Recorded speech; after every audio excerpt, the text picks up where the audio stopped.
she gets up to watch the morning news. Doesn't work no more, but tells a lot of stories about her youth. Drinks more lately and got pills in many different colors too. Morning light is showing, she moves the chair to look out at her view. But her shop was built right across the street, and it stands where the sunrise used to be. In the afternoons on the couch to read, goes through old pictures and memories. Our heroes have been forgotten, our heroes so brave and bold. Our heroes have been forgotten, our heroes so they got old. Our heroes have been forgotten, our heroes so brave and bold. Our heroes have been forgotten, our heroes so they got old. Our heroes so they got old. Our heroes so they got old.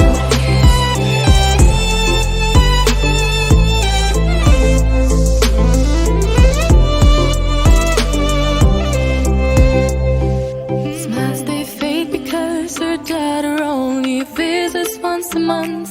Since she got a family of her own, it's kept the two apart. Used to have so many visitors, but now the only one is the nurse that helps her move the chair to look out at the sun. But her shop was built right across the street, and it stands where the sunrise used to be. In the afternoons on the couch to read, goes through old pictures and memories. Our heroes have been forgotten, our heroes so brave and bold. Our heroes have been forgotten, our heroes so they got old. Our heroes have been forgotten, our heroes so brave and bold. Our heroes have been forgotten, our heroes so they got old.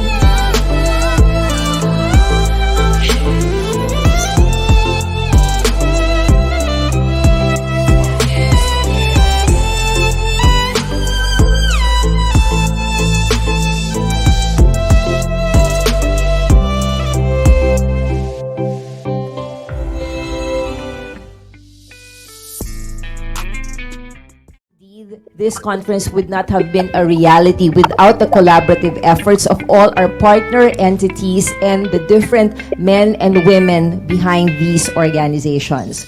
So,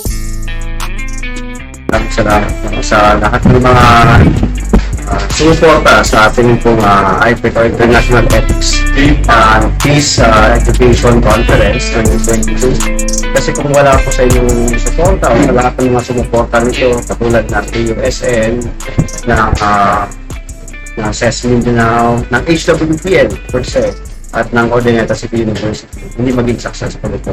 Kaya kung anong nararamdaman ko ngayon, syempre galak, tuwa, at kapayapaan sa aking sarili at sana kapayapaan din para sa lahat ang naidulot itong selebrasyon. Sabi yun na kailangan natin ipagpatuloy ito. Kasi marami tayong ginagawang conferences, na atin ang conferences, pero minsan natatapos lang yung sa conference lang.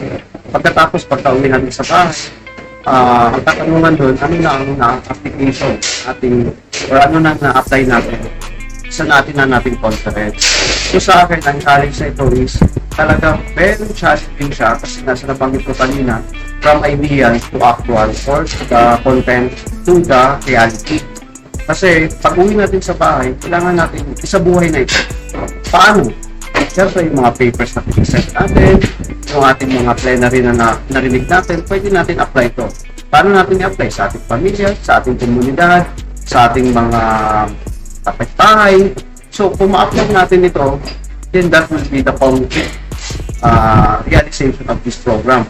Kasi magiging walang kwenta ang event na ito, pag uwi sa bahay, magbabalik pa rin tayo doon sa nakaisnan na parang wala tayong narinig sa conference na. And sa nabanggit ko kanina, maraming salamat sa ating partner ng The Education Channel, ng partner na HWPL. Kasi kung wala sa inyo ang event na ito, ay masasabi ko talaga hindi successful. Kasi yung promotion ng peace ay hindi gawa ng isang tao. Hindi lang ng organizer. Hindi lang po ng mga participants. Lahat po tayo ay katulong dito at ang HWPL po ay talagang malaki ang tulong na naibigay ng ambag sa promotion ng conference na ito. Kasi kung ang PEC lamang ang magkakandak ng seminar na ito, conference na ito, without sa HWPN, parang hindi mararamdaman ng ating mga audience. Ano bang advocacy ninyo? Kasi ang Education Channel is a platform, digital platform. So ano ba yung inyong programa na masasabi natin na naka-anchored sa kapayapaan? So masasabi ko, with the partnership sa HWPN, doon naging magtagumpay, naging maayos, at naging mayroong pakinabang ang ating conference because HWPN help us a lot, no? Ang Education Channel para sa conference na to kasi we are promoting not only ethics but also peace, and that peace will become our culture, and that's why in my advocacy I'm promoting.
Firstly, I'd like to take this opportunity to thank Dr. Amihan Alcazar for inviting me and Professor Mark Latasa.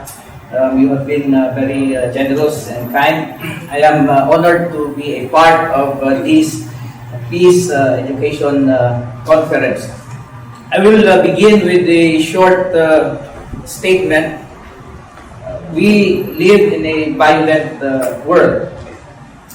Power in itself is violent. Power comes in two forms.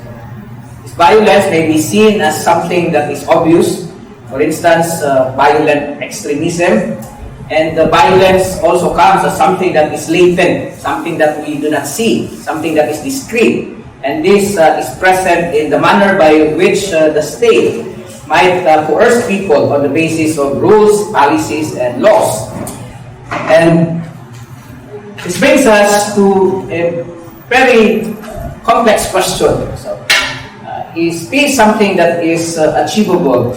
I tried to explore the many ethical and philosophical basis for the question, and I hope to be able to contextualize and situate the question more meaningfully by looking into the different ways upon which history and society itself, the world in general, try to look into the context of a world that is livable, but at the same time, a world that has become so violent. We begin with the concept of ahimsa, which was promoted by Mahatma Gandhi. Mahatma means great soul. Non-violence is, for Gandhi, something that is internal, meaning you cannot cause peace into the world if you do not reconcile in yourself the question of peace. I can only cause another person to be happy if I myself understand what it means to be at peace with myself. Yet the context upon which Gandhi wanted to use the power of truth is a society that has been oppressed actually by British yoke. What this means is that India was a society under the domination of British colonial power. And what this means is that the Indian people have actually lost their sense of identity. In the same manner as we Filipinos also have actually lost our sense of identity because divide and conquer is the best manifestation upon which colonial powers are able to maintain, perpetuate, and in that respect, effectively control the local population. And so, in that sense, Gandhi, while he advocated for peace, can be seen as someone who is a paradox. You must understand that Gandhi, who promoted and wanted to cause peace into his country, was also a politician. And because he was a politician, he therefore had to work with powerful forces within his country. And what this means actually was that while he wanted to cause peace in his own country, he died from a violent death. The reason for that is he supported the partition of India.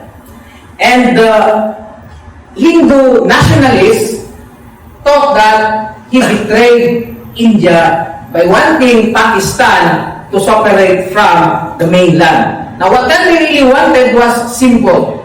During the last part of his life, he had fasted, and the reason for that is he wanted India to recognize its part of the deal, which was to give Pakistan the share of the resources that it promised during the partition, which,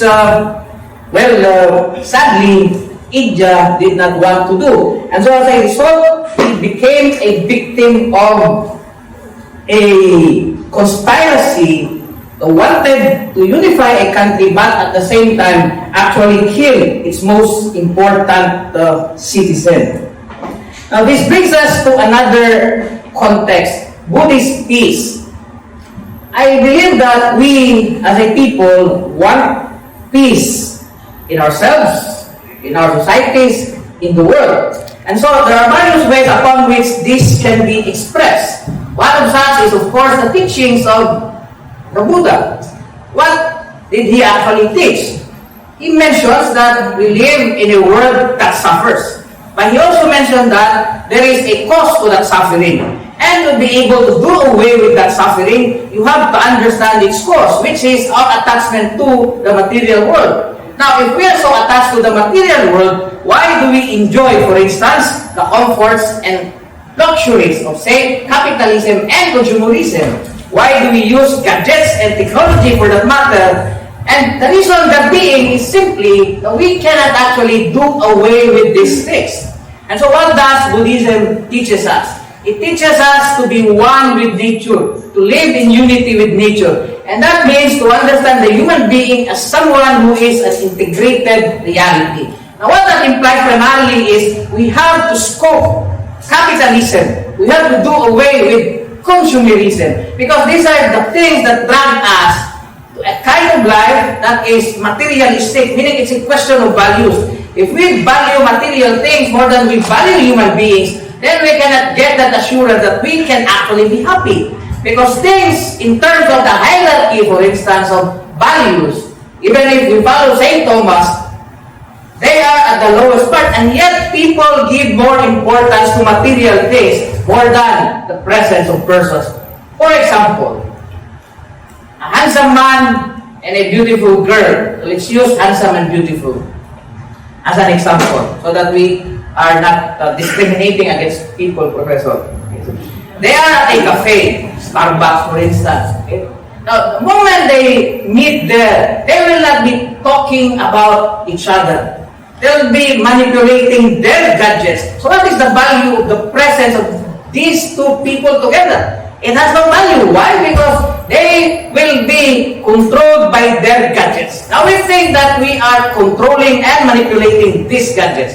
But in reality, we are actually the ones who are being manipulated and controlled by these gadgets. Why is that so? The reason for that is two words, big tech. By means of algorithms, they design for us what becomes interesting in our lives.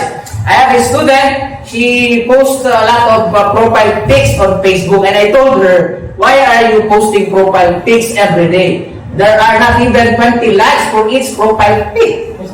If you get one that has 100, that should be enough for the rest of your life because you are not pretty. Of course, that is very offensive, but that is the reality. And the reason for that really is that we lack this contentment as a people. We actually lack this contentment as a people. Why? Because we don't value things, but in reality, we're actually being controlled and dominated by big tech. Why? The reason they're being is simple. Profit making. They make a lot of money when people come to hate each other online. They make a lot of money when people come to visit things online and read things and talk about these so many useless and nonsensical things because big tech, Facebook, for instance, Twitter, for example, they make a lot of money because of these things. They make a lot of money from us Filipinos because we love to quarrel online. We are not even handsome and beautiful.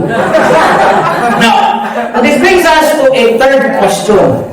What is inner peace? Because precisely, there are people who would want to avoid and block online because more than anything else, we want what we call inner peace. You want tranquility. You want peace of mind. The problem with inner peace, however, is that you must understand we cannot actually avoid people. So that even if we train our mind, our consciousness to focus only on important things, on meaningful things, you must realize that you will meet people you don't want to meet. You will talk to people you don't want to talk to. Why? Because you are forced to talk to. You will meet people who are inauthentic and full of plasticity. Why? Because there are things that we need to do in terms of our duties or institutions, in terms of the things that we will have to accomplish as, say, for example, teachers, students do not actually like to meet their teachers. Why? Because a lot of teachers are not really nice persons. They are not really kind. They are not really that generous. And they are not handsome, a lot of them, by the way. How do you think once a face-to-face class? Nobody. Why is that? Because we want to be left on our own, doing our stuff, reading and writing. And yet, we cannot avoid these things. You do not like your father. You hate your father so much. Why? Because he imposes his own values on you. Your father does not want you to suffer also. And yet, your father will want to do and tell you these things. Why? Because he only wants the best for you. But a child will not want that. Because a child today has a different context. He has a different set of values. But as a father, you will be forced to teach your child these traditional values. Why? Because you believe that this is the right way so that you develop and form a better human being. And so what does it result to? It results to what we call violence. Davao City, I have to be honest with you, is one of the most peaceful and most livable city. But its former mayor, who had become our president, has been accused as being one of the most violent chief executives. That is a paradox. And you must understand that you cannot actually live a life that is without conflict. And to love someone is already to be in conflict with a woman. Because the fact that a woman is created, it means that a man is unhappy. So what does it make of a woman? It makes a woman an instrument to bring a man's happiness. But feminists, they want freedom. They want self-expression. What do they want? They also want control. But man is in control. And now you have a woman who also wants to be in control. And what will it result to? It results to an unhappy world. And we use love as an excuse because we think and believe that love is the way. But can you really love someone who is different from you? Well, the fact of the matter is that you can only love a person insofar as that person is different from you. Because if you love the same individual who has the same set of values, the same way of life, the same things, then that erases all the adventures that there can be in life. And so precisely, if you are not handsome, you must find someone to predict. If you are really, a lot of women are intelligent professor, but not pretty, of course. And to be honest with you, they're looking for men who are as handsome as, of course, Nino at the back. That's the truth of life. I don't believe that an intelligent woman is looking for an intelligent man, and that any woman, for that matter, would want to marry a man who is not as handsome as her. I tell you, all women look at physicality most of the time, and it's just an excuse, an evil excuse, if they say that I love you very much, because in truth and in point of fact, that is not the case, and that is not the reality. So, what kind of world do we have? Jesus actually is the most intelligent one because he did not marry. He wasn't that stupid to be with a woman for the rest of his life. Why? Because it will run in conflict with everything that he wanted to do in this world. Imagine, for example, he will raise Lazarus from the grave, and then his wife hypothetically will tell him, no, you don't do that. What you do is you go to the market and buy some fish. There's a wedding, and then he will transform water into wine, and then the wife will complain. Bakit sige kayong lasing-lasing dyan? Huwag kayong nag-inom-inom. Don't do that. So, make more water, make trade. And so, understandably, that's the world that we live in. And so, we go back to this question of inner peace. Is it possible? is there really such a thing as inner peace. Now, this brings me to what we call the liberal concepts of peace. Those are quite the personalistic approach to the problem of peace. But this one is a bit political, and the philosophers, of course, might be interested. First, we have this concept of democracy as the role model for every society. And yet, the idea of democracy being imposed to each and every society, meaning you have Uncle Sam, you have America wanting Iraq to be democratic, wanting Afghanistan to be democratic, but that is wrong. So, why is that wrong? Because these societies are traditional. These societies are defined by their religion and their way of life. And so to use democracy as a means in order to control and govern their societies is a mistake. Why is that? Because the most important value when we come to talk of democracy is freedom. Liberalism teaches that liberty is the fundamental value of humanity. And yet in these societies, it's not liberty, it's not freedom. For instance, it is the family. It is one's belief in God. It is the honor that they try to put into and inculcate in the mind of each and every person. Now let's make an example what we mean by this communitarian society. Say for example, we Filipinos, and we have witnessed, for instance, this diaspora, Filipinos working abroad, overseas contract worker. Do you know what is the first question that a father would ask the moment he will go abroad? It's not about how much he will earn. It is about making that sacrifice of leaving his family behind. So you have there a conflict of values. My autonomy, my liberty, my decision to work abroad, and the family that I leave behind. My family is that communal value that we cherish. Why? Because what matters in the life that we live is that we have a family to come to. Because the things that we work for is not for our own self-aggrandizement. It's not because you want to achieve something for yourself, that's why you work hard. It's because you value and honor your family. Even a politician, even the present administration. What did I may say? She said that she wants the name of the Marcos to return and to be recognized once again. So it's not really about something that is personal, but rather something that is communitarian. And so if you have America coming as your global police, wanting to rescue Afghanistan, for instance, from the Taliban, look at after 20 years. They spent $2 trillion, lost 4,000 lives, and yet they lost Taliban in just 1 week. When that terror organization, if you might call them, overrun the country, what happened to the type of democracy that America tried to establish there? The president who was elected or prime minister simply ran away. What does that mean? It means that it is shallow. Why? Because it lacks an understanding of the pluralist nature of our world. So this brings us to what we call the state-centric concept of peace building. So what is this state-centric concept of peace building? It is rooted in the idea that the state is in charge in terms of maintaining the strength of the republic. What this means is that the state values the liberties of people, and that it is the state who should be able to encourage people to value equality, respect, and redistribute resources, because it is only by that that we understand the meaning of what we call our being together, our attachments.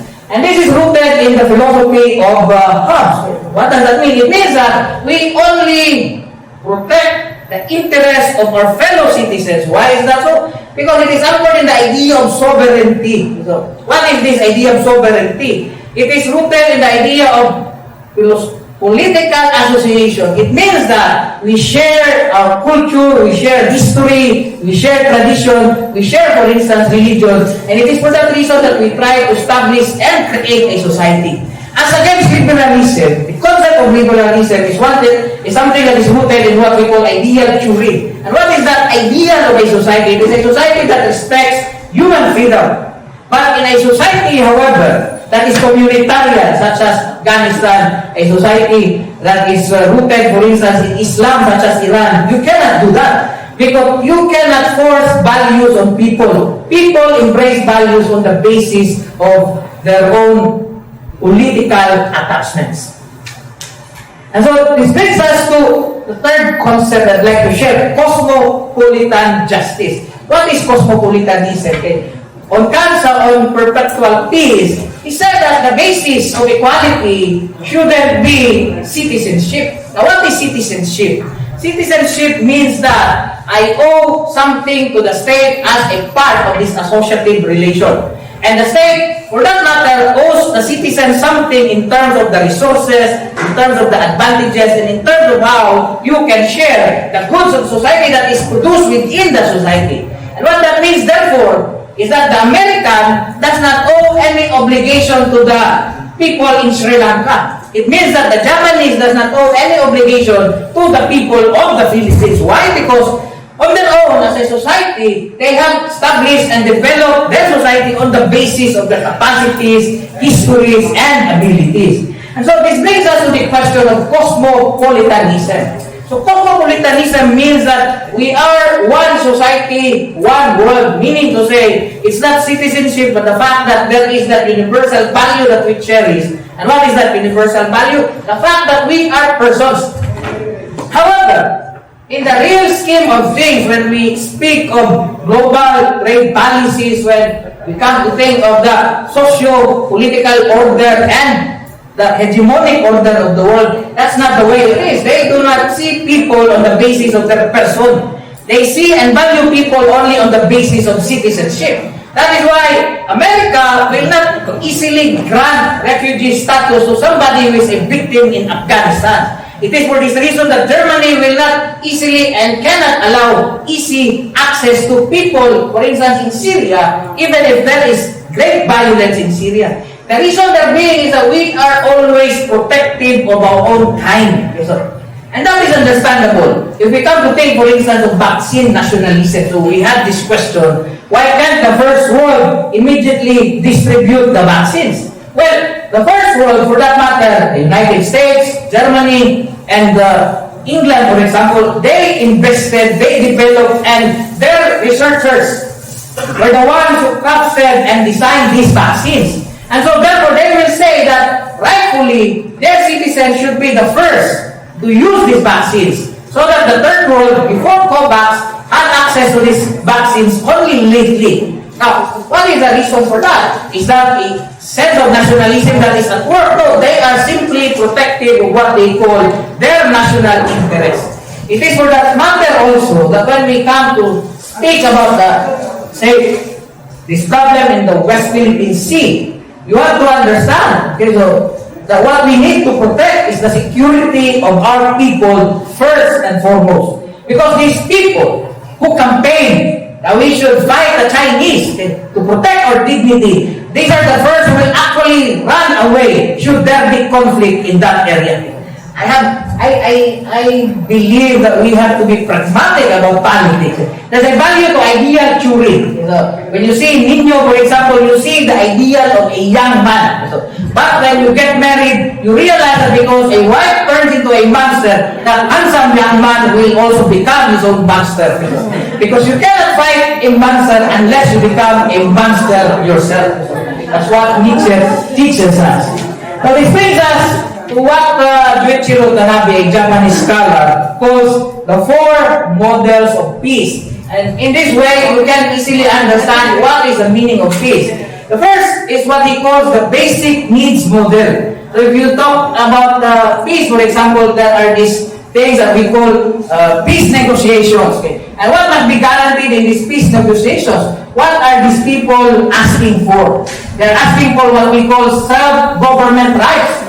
And it is one that proceeds from what we call the politics of self-determination. But what is it exactly that they want? They want actually food on the table. They want physiological and psychological peace for that matter. And what that means is that as long as you ensure that there is equal opportunity in the society, these people will not wage war.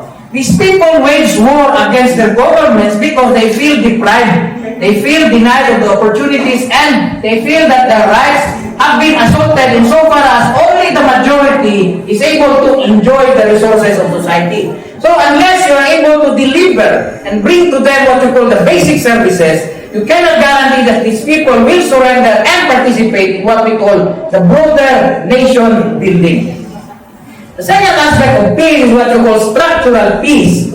being in a position of power, that immediately results to a lack of peace. Why? Because if you are to meet a president, for example, of any institution for that matter, you will be thinking of being so respectful because you are in front of a very honorable person. Now, when you are to meet a janitor, you don't have that attitude. Why? Because you believe that this person is down here, whereas you are up here. And then in the hierarchy of power, you realize that there's somebody who is above you, and so therefore you behave on the basis of that hierarchy. Now, that hierarchy results immediately to conflict. Because you cannot expect a man who is powerful and very respected in the community to act in the same way as someone who is powerless. Now, what does that mean? It doesn't mean that it's right. It means that that is the reality of things. Why? Because we are under structures. And so when we speak of structural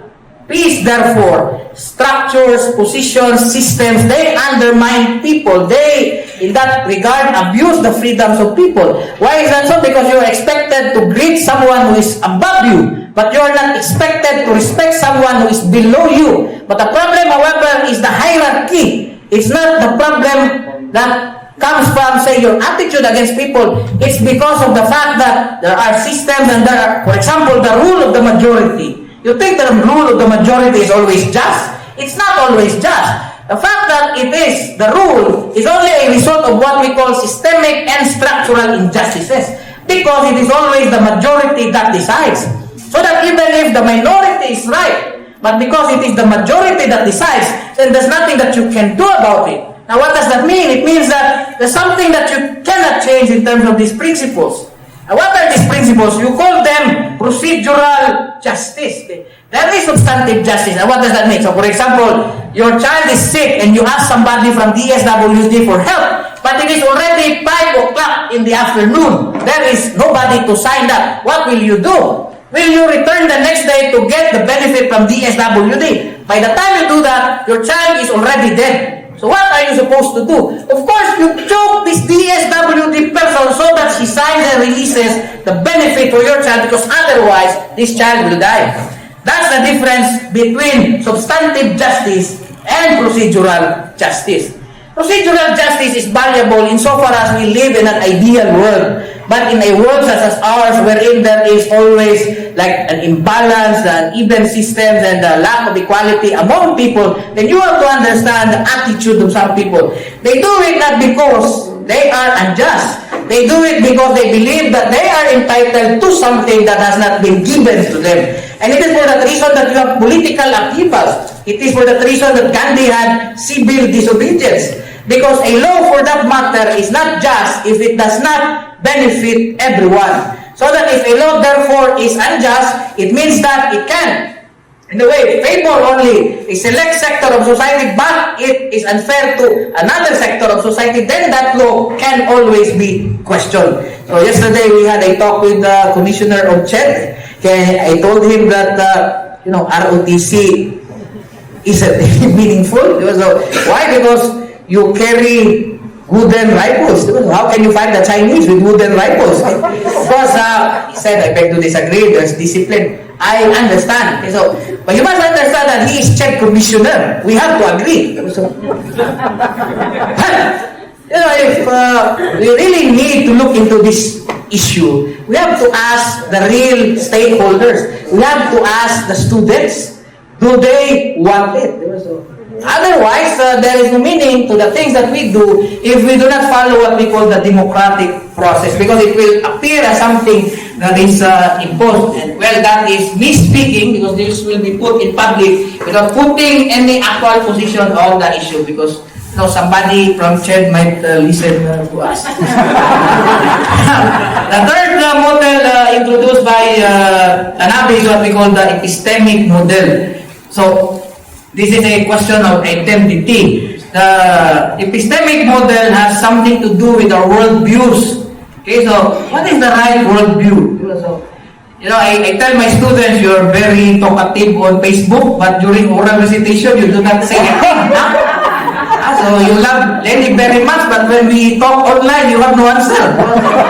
Jesus Christ. So what is the difference? The difference that being is that, on Facebook and Twitter, you have what you call the democratic space. But in the classroom, you always have that threat of failing. It is for that reason that you always look up to your teacher and try to take if he is like pro-Marcos or anti-Marcos. So, of course, this is the North, we should be pro-Marcos. Jesus Christ. Okay, but what this epistemic model only implies, according to Tanabe, is that we have to embrace what he calls a pluralist attitude. Okay, so meaning to say, we have to broaden our worldview. We have to understand that without openness, you cannot have a real democracy. This is his point, but of course, Japanese scholars are very friendly. So, and when you come to read, they always would want something to be reconciled. Okay, so the manner by which I write is always provocative. So I actually lost half of my friends in Cebu because they think wrongly that I am a supporter of Marcos, but that meant really they did not understand me. So it is their problem, not mine. And the fourth one, spiritual model. Well, this one you would love Mother Teresa. And of course, the spiritual model is easy. Just talk to your Lola. Lola, what is peace? Everything that your Lola tells you is what peace is. So because our life is like a hierarchy also. When you are in your 20s, like these pretty young people, they are so concerned about many useless things, their gadgets, Facebook, profile, feed.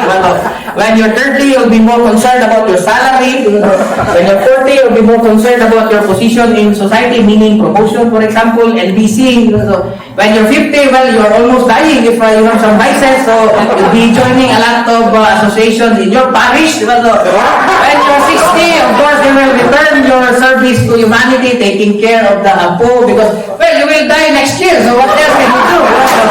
If you're very lucky and you get to reach 70, well, I do not know, you have no place in this world, joking. Now, kidding aside, when we speak of spiritual peace, the emphasis there, really, it's not about religion or worship. It's meaning you have your tranquil mind. I know a Professor Reynold, he has still his Facebook, but he no longer posts anything. But he sends messages via Messenger. As if safe man, nobody will know. Of course, if there's a traitor inside your book, inside your you call that your chat room. So if there's a traitor, then that becomes chismis. So, and chismis is wrong not really because of the chismis, but because of the harm that it does. So in itself, chismis is not wrong.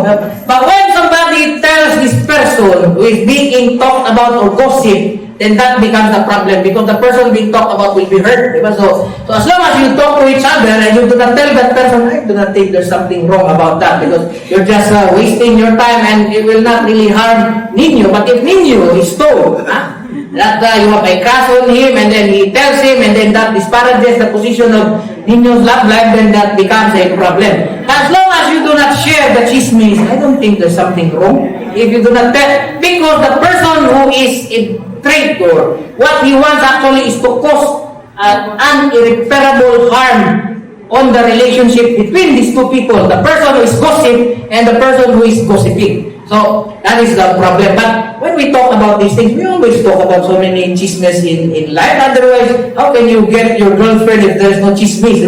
With rasta, something like that. And how will you know if your wife really loves you if there is no chismes? These are very important things, and we do not really have to demonize things so much because at the end of the day, it's Facebook who earns a lot from all these quarrels that we put online. All the hatred that we have, this is what Mark Zuckerberg really wants. Why? Because they make money out of it. What does it make of us? It makes us stupid, actually.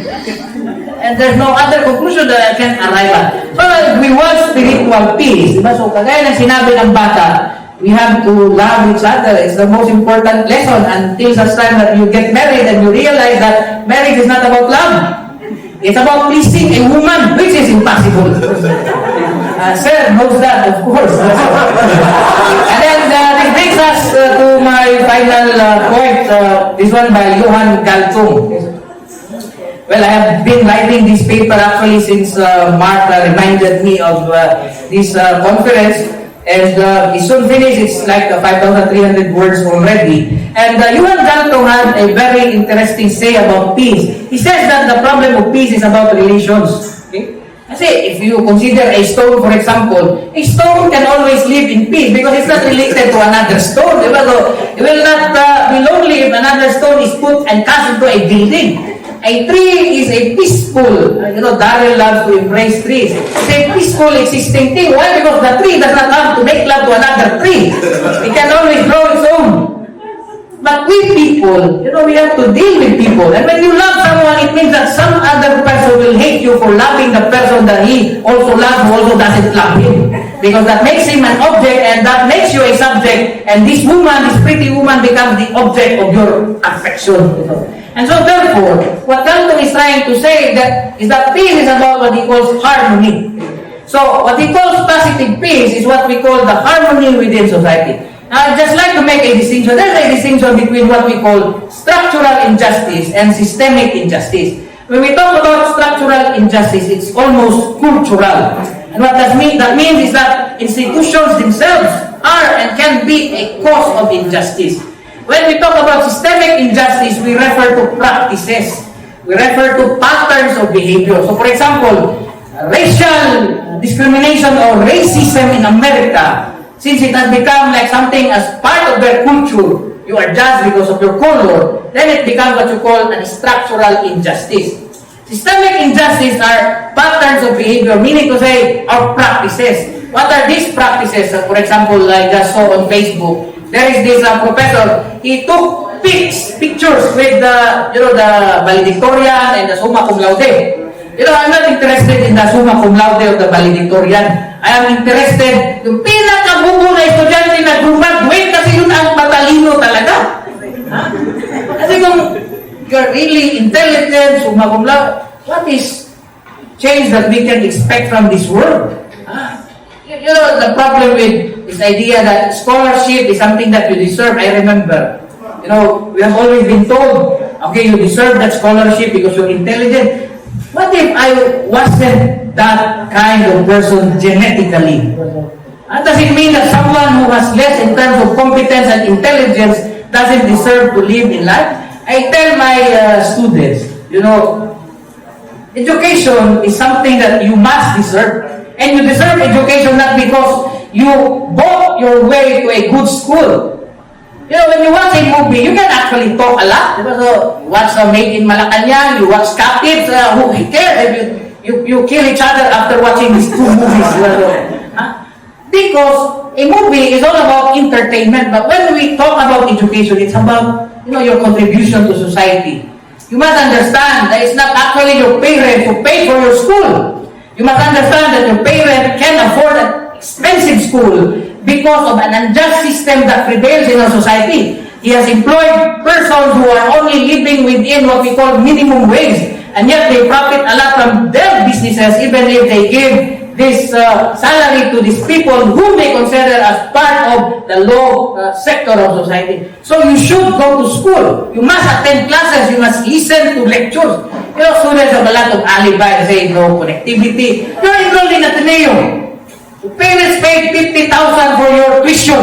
And then you complain you have no data. Jesus Christ, how much is data? A maid can even afford to purchase data. You cannot make that excuse. If you're really intelligent and if you're really brilliant, you have to find means. You have seen in the Inquirer, for example, these poor kids, they are on the roofs looking for signal. And somebody even died actually looking for signal. And then you complain to me because part and parcel of education is not actually what you learn in class, but what you develop as a human being. And you cannot do that simply by passing assignments or, revealing and topping your tests and exams.